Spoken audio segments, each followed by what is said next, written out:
Today is a very special podcast because it is World Teachers Day. It's a day that's very close to our hearts at Wakelet, and we try and celebrate World Teachers Day in alternative ways, I think, because we've developed very, very close relationships with educators over the last 3-4 years, let's say. And friendships in most cases, you know, and we've discovered so many things about educators that we didn't know before, so many things that have made us appreciate them more. So yeah, this is going to be all about that. It's going to be about what we've learned about teachers in our roles at Wakelet, because we are super close to teachers, but we're not educators. We're not teachers. So we kind of have a different perspective on it, where we feel like we're in the classroom with them, but at the same time, we don't have to share all of the issues and the challenges that they have, but at the same time we almost inherit them. Like we hear about them, we empathize with them, and we try and, you know, help. So what I wanted to do, and I've not introduced you guys yet, what I wanted to do was speak with you guys in particular, because you're probably the closest to our educator community. James, you head up the community, and Amy, you've been with Wakelet for how long now? Over a year now. Just over a year. Over a year, yeah. And the way that you've embraced the community and the way that the community have embraced you has been absolutely amazing. And I just think that you two are in such a good position to be able to talk about the stuff that we're going to talk about today, just because it's really baked into your roles. You know, you're speaking and interacting with educators every single day. So what I wanted to do to start the podcast off was take it back a little bit, okay?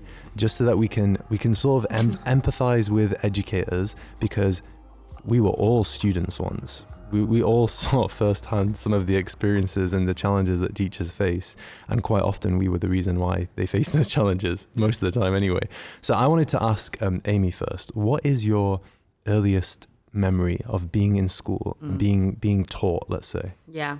I mean, I love school in general. And fun fact, before I get into this, World Teacher Day last year was one of my first sort of big moments at Wakelet, moments in Wakelet, and I absolutely loved it, and that's when I was really starting to grasp the concept, and I love that we were able to celebrate them in this kind of way as well, and have that, you know, time every year to be able to do so. So it's great to be here. But going back to your question, one of my first memories, I mean, there's lots. Like I said, I absolutely love school. But one that sticks out, and it was actually around World Book Day, and we were all set. I think they still do it now, where you go and dress up. I know my niece and nephew still do it, and you get to dress up as your favourite book character or something like that. So my mum and dad always had loads of fun with this as well. They always had really lots of fun with the costumes and things. And I remember getting home from school and my dad having this like Three Bears costume. I was going to be a bear. Oh, from in Goldilocks. And the Three Bears. So not Goldilocks, as someone put there. I think I was like 6 or 7. Your child in. No, I was going in the bear. It was like full on head and everything. And I was so excited. I was really looking forward to it. And I remember rolling up to school in this costume. My teacher absolutely loved it, but I was starting to get the nerves. So we then had to, and I was seeing the other costumes, and they weren't quite as out there. Let's just because I was walking around like a mascot, really. And you know, a lot of the other girls were dressed as sort of princesses and things like that, and I thought, oh, I'm in a bear costume here. So we had to go into assembly, and one by one each class would go and stand up in front of everyone, and you'd go through and say your character. Well, I was very nervous about this, and I remember my teacher, and I can't remember her name at the time, but I was ready to take off the costume. I wasn't putting the head on. I was like, no, I'm not. I can't go out there. You know, I was, you know, dressed in my normal clothes underneath. I was like, I'm going to be Sabrina the Teenage Witch, but in her normal clothes. You know, I already had another backstory just in case, you know, really prepared for it. But my teacher was like, no, it's a fantastic costume. You're definitely going to win, you know. And she really revved me up. And I remember this was the first time I was like, you know, I really needed that. Because I also knew how disappointed my mum and dad would be if I didn't, you know, showcase this costume that they were proud of. Anyway, so a lot of pressure. I mean, there was a lot of pressure on this one day. But anyway, my teacher went out, she held my hand, like took me into the line, and, you know, I put the head on, and I was like, right, I went out there. And the head teacher made a number of lovely comments about my fantastic fancy dress and absolutely loved it. And a lot of the kids did as well. And I was really chuffed that I actually did it. Oh. Not really relating to my education at all, but it was just one moment I was like... I think that's the point, though. I'm going to stand out a bit, but I'm going to have to embrace it. No, I think that's the point of all of this, is that like quite often, I think that most people's memories about school are not academic. Like nobody's really remembering what grade they got. They're remembering the things that help form their identity and their personality and the lessons that they learn, which makes it seem like, you know, educators, I think more than now, that line between educating kids and raising kids is more blurred than ever. You know, it's when I look back at my school experiences, the things which really stick out are lessons which I learned from teachers about my confidence or about having to deal with stress or anxiety or whatever it might be, way more than, you know, the actual lessons, which I don't know if educators want to hear that, because obviously they prepare quite a lot for you know, the teaching side of things and the curriculum, but I don't know, I think there's something special in gleaning those life moments as opposed to the academic moments, I think. It is those moments, and it's the ones that do stick with you, because especially in those early years, it's moments like that where you probably want your mum and dad, you know, and you want that support, and for a lot of your day you're out in the world and then you're in school, and then therefore your teacher is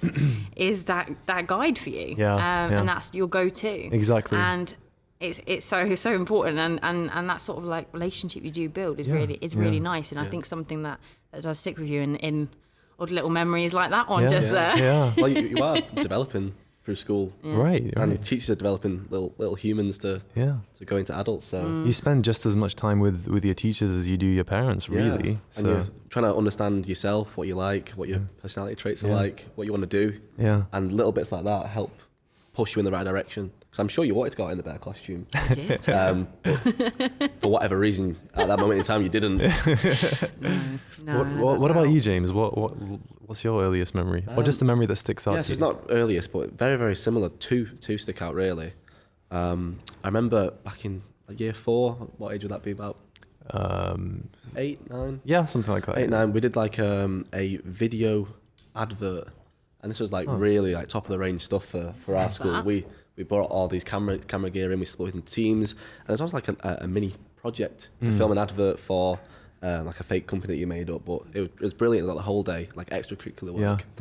And again, it was an amazing project. And halfway through it, I think I threw a bit of a tantrum because it wasn't going the way that I envisaged, because I was like project leading it. And then a bit like the bear story, took to one side and kind of told like, look, this is how it's going. It's going well. And then in the end, it turned out to be a massive triumph. A massive success. Yeah. I'm sure everyone talks about it to this day. But for a me, landmark in advertising. Yeah, but for me, it sticks though, because I didn't know I liked it for one. So it was one thing I thought, I'm quite passionate about this.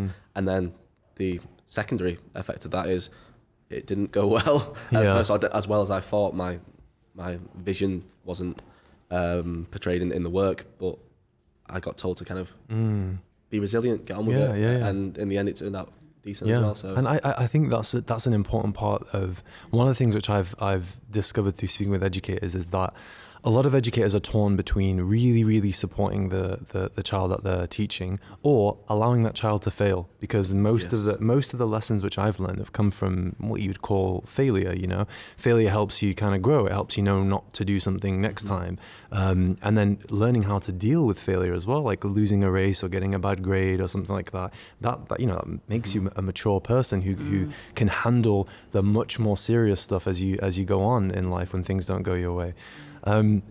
For me, my earliest memory of school isn't something that I remember, it's something that my mother remembers. So my mother dropped me off at my first day of school. This had been in year 6. And I was very, very, very close to my mother when I was a kid, because my 2 older siblings went to school way before me. So I spent a lot of time with my mother, and I would always be at her side. You know, she was like basically most people would have like a comfort blanket. Mine was like my mum's hands. I used to just like hold them and like squeeze them and twist them and stuff. So my mum was already pretty heartbroken. And the reason why I like this story is because it involves the parent, the teacher, and the student, right? Which we forget about sometimes. We forget about the parents, but I'll go into that in a moment. And my mum told me that the first weekend, the school that I went to was very close to my house. So my mum was driving past in her car, and it was playtime, you know, it was like recess. And she said she was looking for me. And she said that she found me, and I was holding my teacher's hand. And all the other kids were playing with each other, but I was holding my teacher's hand and like walking down the playground because I probably didn't know what to do without my mom. And the reason why I like that story is because like there's so many different emotional components to it. You know, my teacher knew that I needed an adult and was there for me when I needed that support. I needed an adult, and she stepped in. And then my mum was just insanely jealous. You know, I think she must have been heartbroken, thinking, "Oh, to replace me already." Yeah. But that was one. I've got so many, and I don't want to spend the whole time on this because it's still just the first question. But there's loads. Yeah, but I find it quite interesting that like most of the stuff that we spoke about wasn't academic in nature.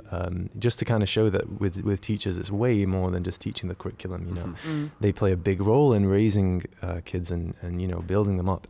Okay, the second question which I wanted to speak about was, as I mentioned at the beginning, we work with teachers, I think, closer than we'd ever think that we ever would, or than we ever thought that we would. You know, we've developed relationships and friendships with teachers that go beyond a professional setting. You know, like I go to teachers for advice. They come to me for advice when they need things on their projects. You know, it's much more than just a working relationship with them. Since working with teachers, especially in your roles, being so close to the community, what things have you discovered the most that have surprised you? It's a bit of an open-ended question. Yeah, I mean, we've learned a lot working with educators every single day. I think everyone can say that at Wakelet. But for me, I think maybe we already knew this, but just how underappreciated teachers may be from all angles, from admin level, from society, students sometimes, but they shouldn't be. Like now, knowing that, I think when everyone grows up, you do look back on your favourite teacher or your favourite moments and think, oh wow, like I appreciate them so much for that moment or that thing they did. Yeah. But when you're in it, probably as a teacher, you probably don't get the thank you that you deserve. You're right. Yeah. Maybe, hopefully, in the future, people return back to the teachers and say thank you, or they see them in the supermarket and stop them and do say that thank you that they deserve. But in that moment, when you're in the thick of it, maybe they don't get what they do deserve, which is a big thank you. Yeah. And we appreciate you. Yeah. I think I think that's one thing which I found teachers are not very comfortable talking about. But once you sort of bring it out in them, there is that element of them feeling underappreciated because nobody says thank you, you know. And you know, we talk about like having World Teachers Day like today and you know, Teacher Appreciation Week and things like that. But it's like, you know, those things are only invented when a particular job seems underappreciated, right? Exactly. Yeah. So like, you know, you raise such an important point, which is that probably at the time where educators need it the most, which is when they're in the thick of it, that's when they get the least amount of appreciation for their role. What about you, Amy? Anything that surprised you during your journey? I mean, kind of jumping off the back of that, it's almost, in spite of that, their passion for what they do. And again, similar to what you were saying about sort of not knowing it in the moment, but seeing how much work goes into things. You know, when you used to walk into a classroom, you didn't know how much planning and how much time that took out of your teacher's day. Yeah. But there's so much work that goes into that. And thinking of new ideas and ways to actually share what you're passionate about, because a lot of teachers go into teaching something that they're really passionate about, and then it's the job of getting that across to other people, and not just other people who may may not want to be there, and delivering that sort of content and delivering that and making them feel passionate about it as well, alongside everything. So teaching as well as, you know, supporting and being a guide as well. And for me, I was absolutely blown away by educators' passion for what they're doing, passion to teach, but also their passion to learn as well, and continually learn and grow. You know, we're fortunate enough to be able to speak to a lot of educators where, you know, we get involved in webinars and things like that, and they're so busy and they still want to do more. And that for me just absolutely blows me away. That, you know, they do their, I'm not going to say 9 to 5 because it's even more than that. But then they go away and they want to learn more. And not only that, they want to teach their communities and spread that even further. So I'm completely in awe of how much passion they have for that and how innovative they are with thinking of new ideas and And they seem to find time as well. Yeah. Like there's only a certain amount of hours in a day. They do so much in those hours. Yeah, there are educators which I know are in the community, and you think that they must have like a secret twin or a double that's doubling up on or just not sleep. Yeah, I don't know how they manage to get as many things done. And then like there are ambassadors that we have that work closely with Wakelet, and they'll be doing so much to help and support, and then you'll realize that they're doing the exact same thing for Flipgrid or the same thing for Bunsey, and you're like, how are you possibly doing this? How are you finding the time to deliver quality education for your students, which they are doing first and foremost, but then still be involved in a community and help other teachers and support other teachers as well? I think that for me, that's the thing that surprised me the most. I don't think that I've found a profession yet that I've worked in or that I know of that's so supportive of one another. Teachers are, I think, by nature, they have to be empathetic, and by nature, they have to be able to look out and spot for, vulnerabilities in their students and be there to step in when they need them. And I think that they apply the same thing to their colleagues and to people within their space as well. So seeing how, a community that we've helped develop is it's just grown from then. It's not like we've had to force it. It starts with a group of people and then it just spreads because everybody wants to help each other. And again, like the passion and the persistence. I think when I'm constantly surprised when I have conversations with educators because there's so many new things that come out about challenges that they face in their profession that make you realize, like, this is tough. This is a tough profession. I don't care what anybody says. There is nothing easy about teaching. Nothing. So it's that persistence to keep going. Quite often teachers are stuck in the middle between things, between politics and parents and administrators and students and rules and news and all that kind of thing. They're stuck between it. So it's the persistence and I think the ability to work and help and support each other, which surprised me the most. Okay, moving on. So what do you think is the biggest misconception that the world has about teachers? Do you think that most people, the general public, understand what is involved in teaching or not? No chance. No, because I don't think even we did. Yeah. No. I can only speak to myself until I started speaking to educators in this role and being able to talk to them every day. Like I said, you can walk into a classroom every day whilst you're going to school, but you don't know all the work that goes into it. You kind of, like you were saying, you take it for granted. And I think a common misconception is that literally, you punch in, you do your lessons, and they punch out, and that's it.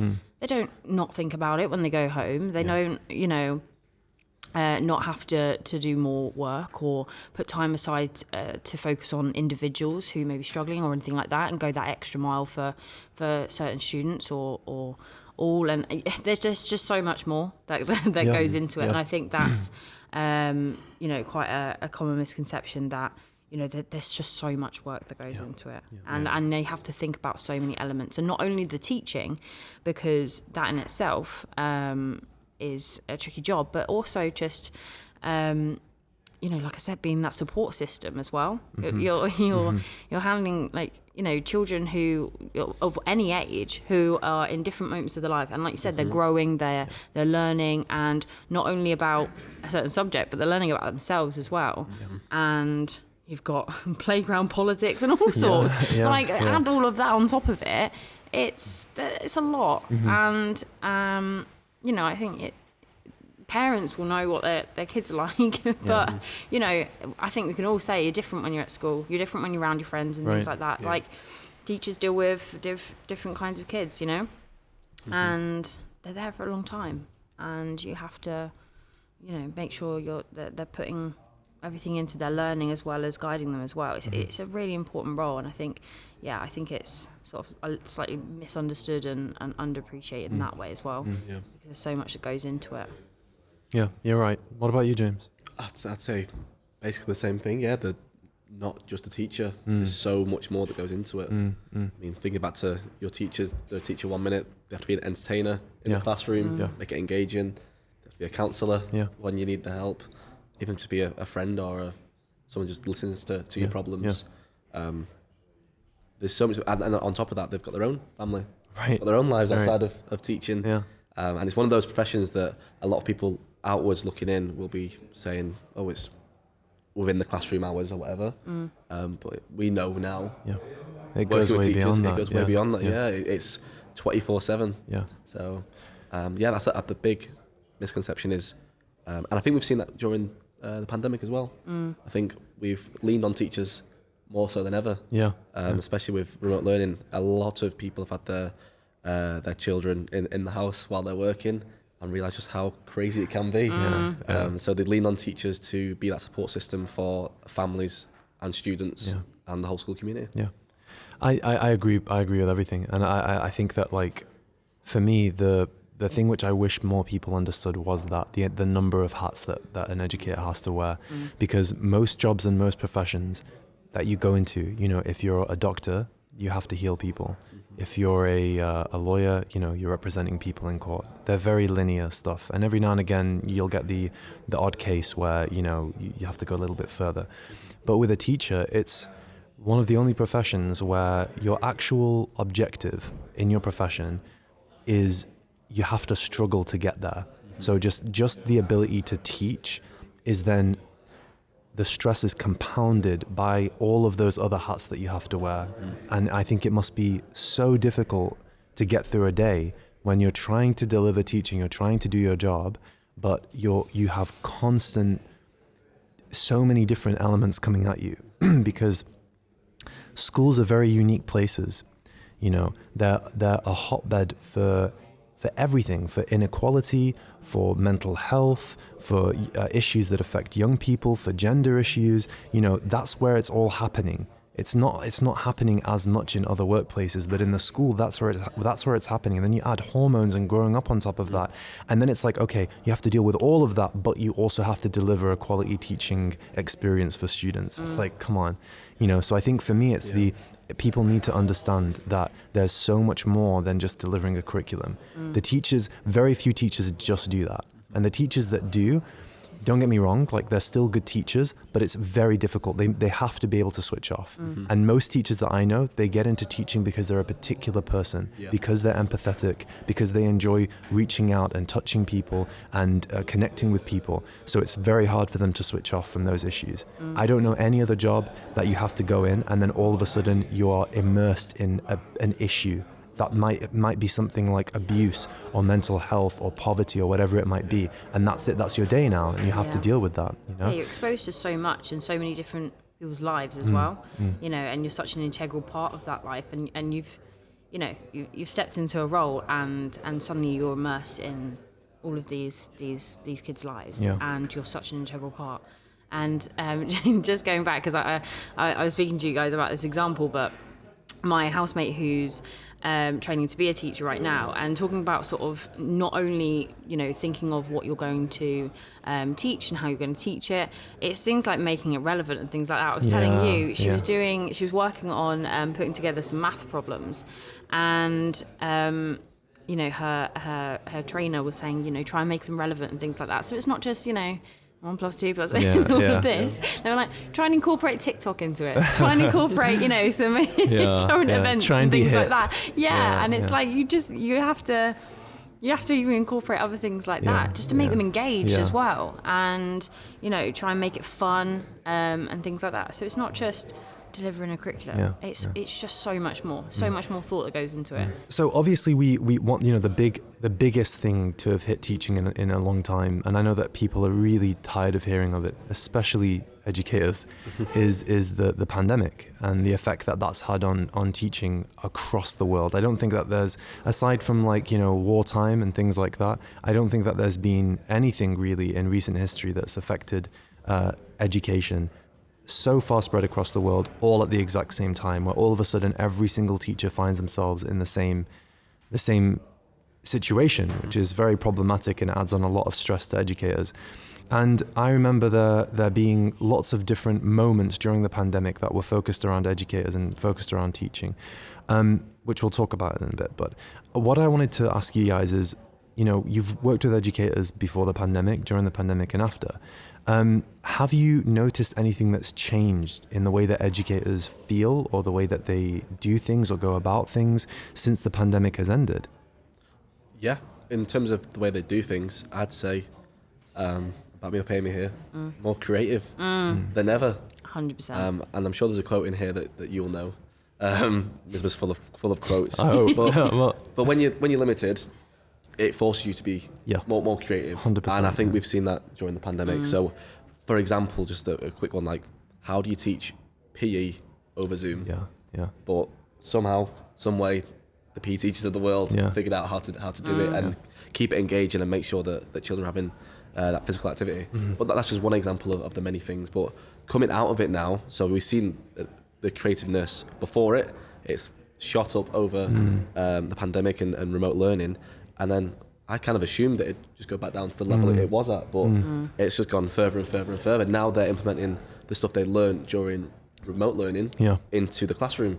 And maybe it's a hybrid setting, but it's bringing those tools they've learned, it's bringing those ideas and the things that the students engage with most during remote learning into the classroom. So we knew they were creative before, now we're even more creative.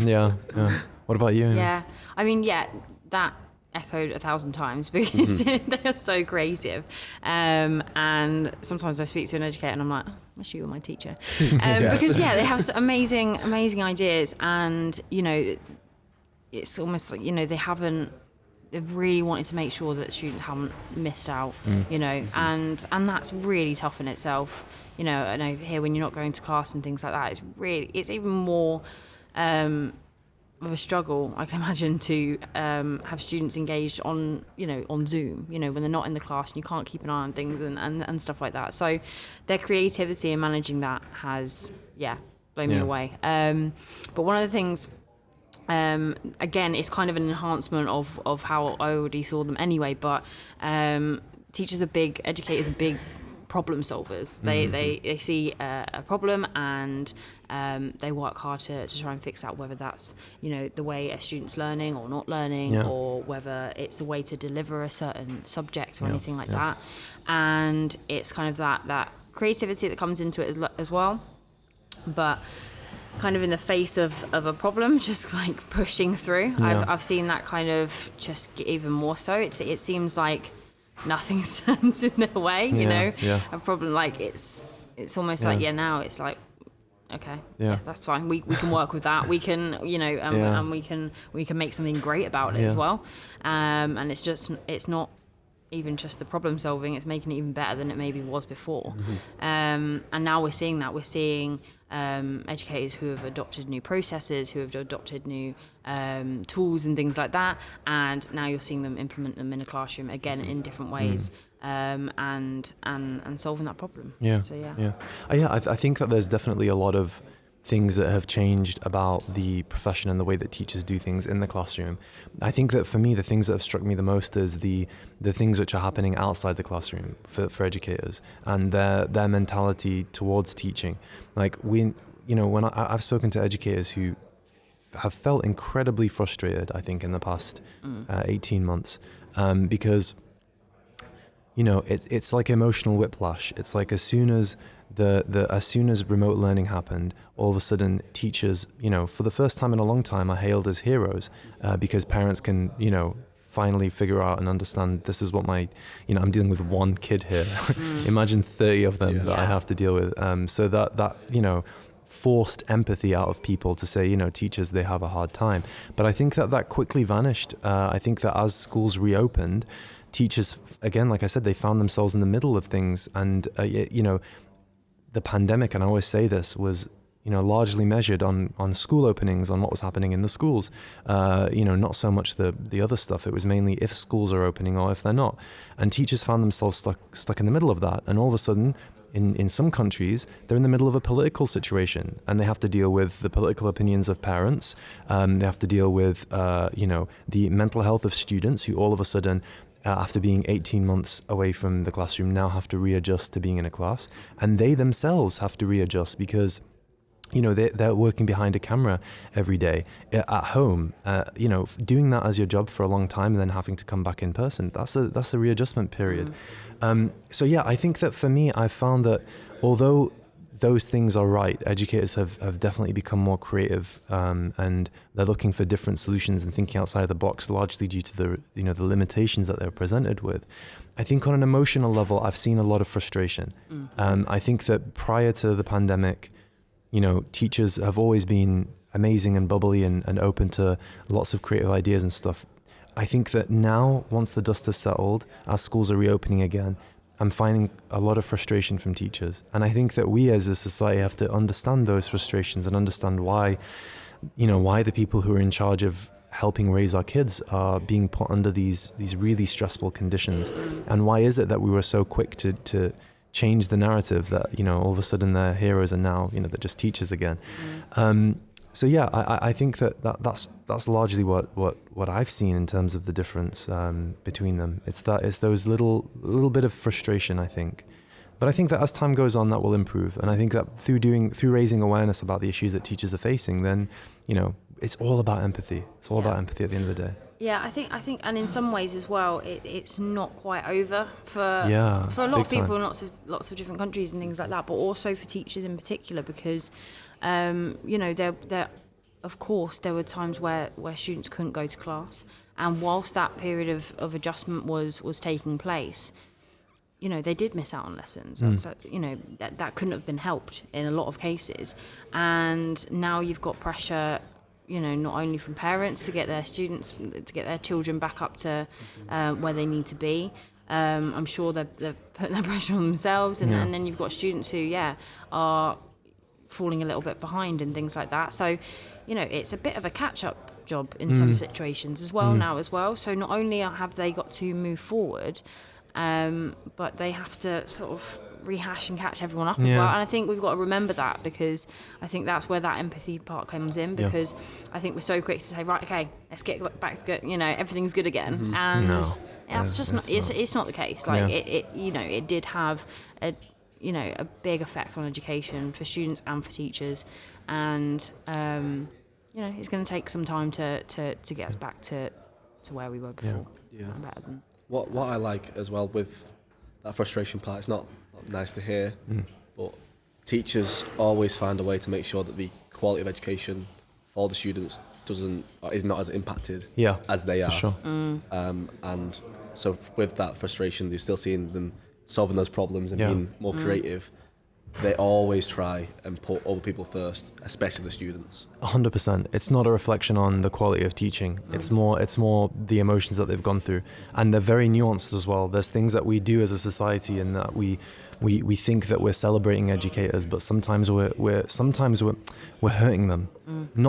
By no means on purpose. But take, for example, during the pandemic, there were these amazing stories that came out about educators who are really going above and beyond, like very, very special educators, delivering food and stuff for the kids, delivering lessons, hand delivering. There was amazing things that happened during the pandemic.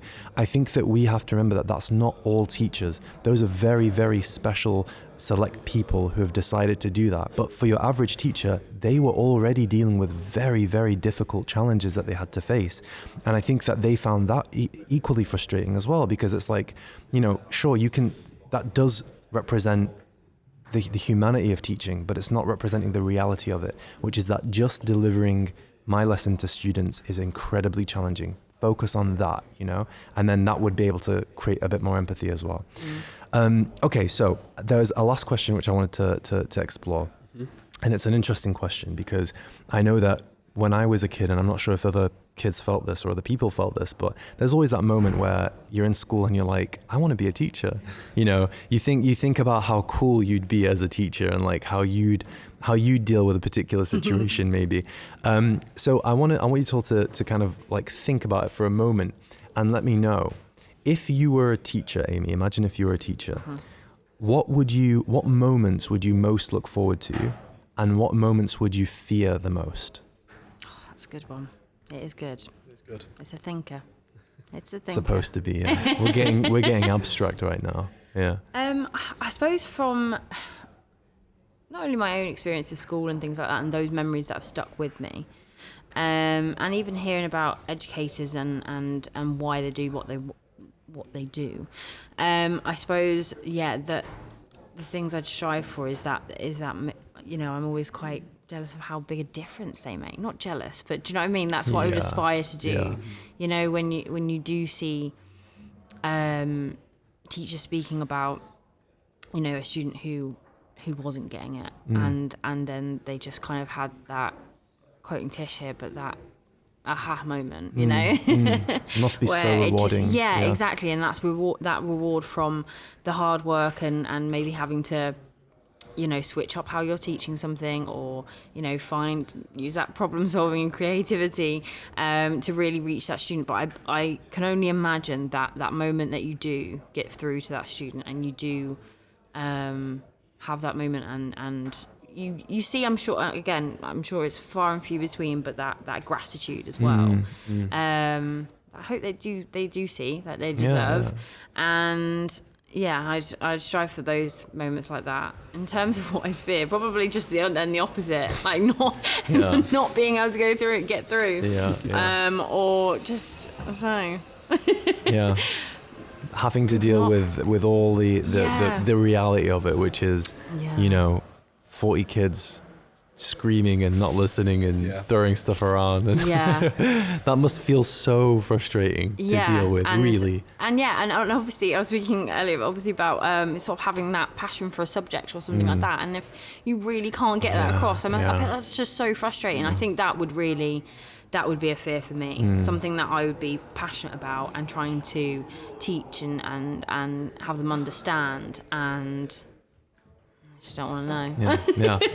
And I'm like, just not interested, okay. not engaged. Is it me? Is it the way I'm, so I suppose those little bits of doubt would creep in. So it's you'd look forward to getting through, and you would fear not getting through. Nicely put. What about you, James? Very, very similar, but those eureka moments with students I can imagine would be absolutely amazing. And I can only think back to my experience with me and like fellow classmates. But say like back in school, for some reason one of my teachers decided that I'd be great to go into like performing arts and dance. And at the time I remember thinking, like, why? Like I thought I was a relatively like shy kid. I didn't think I had the moves. You have the moves. I can attest to that. That's because I went into it. But I remember at the time thinking, why? Because I got handed this letter, like only like 3 people from the school got chosen to go to like a summer camp for performing arts, and me and 2 of my friends got it, and the other 2 I was like, 100%, like they should be. But for me, I was like, no, not me. But I went, I loved it, and I did it for the next kind of 5, 6, 7 years. So that's what I'd love to do if I was a teacher. Kind of pass that on to the students and figure out what are their skills, what are they really good at, what can I see them doing, and kind of give me a little nudge in that direction. And fingers crossed, they would love it. Like finding a little bit of just like a seedling of potential, and saying like, that person's got it. And then sometimes as a student, as a kid, I mean, I didn't know what I wanted to do for age. I wanted to be a footballer. And if that didn't work out, then anything. Anything else. You just figure it out. So having adults, not just your parents and family, like someone who's with you, as we said, 7 hours a day for 5 days, understanding you as a person, understanding what you are good at, and saying you should try a hand in this. And I think that it's a beautiful thing, I think, for an educator to notice that in a student at such a young age and help push it, because I'm sure that there are many phenomenal artists and athletes and people out there who would not have got into what they've got into, even as a job or as a hobby or a passion, if it had not been for the intervention of a teacher and that gentle encouragement to do something. And the opportunities that even opens up. Like, you got to go to this camp. I had a few opportunities in school which I wouldn't have been put forward for or known if that teacher hadn't have identified strength. Strength that I didn't even know. So I like that. What about things you'd fear, James? A big food fight in the lunch hall. This isn't a 90s teen movie. This is reality. That never happened in our school. A big food fight. I think just for me, it'd be losing control of a class. I mean, I've been a part of many, and as a kid, I'm sorry to the teachers. But like sometimes kids are kids, and they mess about and they protest. That's a very nice way of putting it. Protest. When I look back and I think about what my classes that I was in, and I have to say, sure, I contribute to them because you're a kid, and kids are annoying, you know. Like, let's face it, like kids are really annoying. Like when I look at like a group of school kids, and like when I drive past them, I'm just like, ugh, you know. And then I remember like, I used to be that, you know what I mean? I used to be one of those annoying people just throwing stuff and whatever. So yeah, completely get that. I think losing control of a class is a big one. That's something that you'd have like bad dreams about, you know? I think I had those bad dreams as a teacher. Because it's like, imagine trying to give a presentation here at Wakelet for something that you're enthusiastic about and everybody's just not listening and on their phone and throwing stuff. It does. Imagine if that kind of thing happened in a professional setting. It'd be terrible. Okay, so to wrap up, what do I look, if I was a teacher, what would I look forward to? I think going back to that, I think I'd look forward to the moments, right? And I think I'd look forward to knowing that those moments the moments that you have with students where you feel like you're passing on an advice or a lesson that's going to have really good positive implications to them in the future. And then also having to combine that with the patience of knowing that you're not going to get thanked immediately. Because every single one of us has that story of a teacher who had that moment with us that made us do something in life. It's the same with me in basketball, like you're saying with you in dance, you know, and performing arts and stuff.